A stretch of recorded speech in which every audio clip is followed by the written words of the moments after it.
আসসালামু আলাইকুম, রিতাস random click থেকে চলে আসলাম ছোট্ট একটা ব্লগ নিয়ে।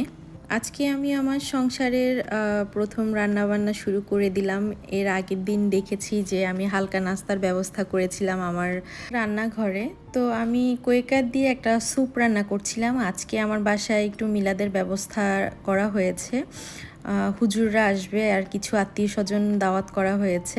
একেবারেই খুব কাছের লোক, আমার ফ্যামিলি মেম্বারদেরকে দাওয়াত করা হয়েছে।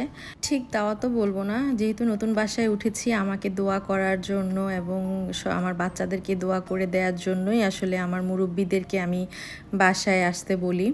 তো স্যুপ রেডি করছিলাম আর এই দিক দিয়ে তরমুজ কেটে ফ্রিজে রাখবো একটু ঠান্ডা করে যেন দেয়া যায়। মানে মোটামুটি ওই দিন খুব হুলস্থুল কারবার ছিল। আমি যে মোটামুটি 2-1টা ক্লিপ নিতে পেরেছি, এটাও মানে অনেক কষ্ট হয়েছে, কারণ অনেক আইটেমের নাস্তার আইটেম করতে হয়েছে এবং বিরিয়ানি আইটেম, ভাতের আইটেম করতে হয়েছে, কারণ এক একজনের খাবারের পছন্দ এক এক রকম ছিল।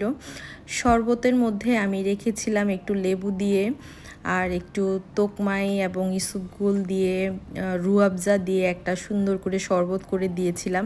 মোটামুটি একেবারে রোজাতে যেভাবে আসলে ইফতারের আইটেমগুলো করা হয়, ঠিক আমার কাছে সেদিন সেরকমই লাগছিল, কারণ মাগরিবের পরপরই সবাই আসলে বাসায় আসে আর আমি এই আইটেমগুলো দিই। এর পরপরই আসলে ওদেরকে বিরিয়ানি আইটেমটা সার্ভ করা হয়। প্রথমে এই নাস্তার আইটেমগুলো আমি প্লেটে প্লেটে একেবারে রেডি করে ফেলি, প্রত্যেকটা আইটেম একটা একটা করে, যেহেতু আমি বানানোর যে রেসিপিগুলো সেগুলো দেখাতে পারিনি। অনেক ঝামেলার মধ্যে ছিলাম, যেটা বলার বাহিরে। এক হাতে এত কাজ কিভাবে যে আমি করেছি আমি নিজেও জানি না।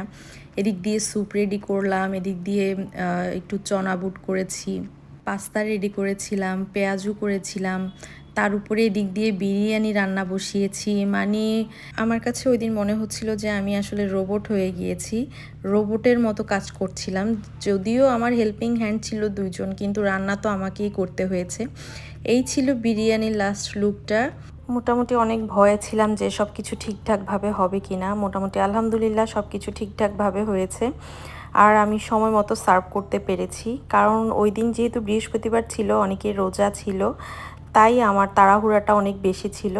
তো স্যুপ রেডি করে আমি যখন পাঠালাম সবাইকে, আসলে ওই দিন মনে হচ্ছিল যে সবাই রোজা রেখেছে আর খুব সুন্দরভাবে ইফতার খাচ্ছে। তো আমার কাছে অনেক ভালো লেগেছে। আর এই ফাঁকে ওদেরকে সব কিছু সার্ভ করার পরে আমি বাংলা আইটেম যেটা রান্না করার ওটা রান্না করছিলাম, কারণ আমার কিছু গেস্ট ছিল যারা বিরিয়ানি খাবে না, তাদের জন্য ভাতের আইটেমটা করেছি। তো বড় কোরাল মাছ দিয়ে আলু দিয়ে রান্না করছিলাম, শিম রান্না করেছিলাম।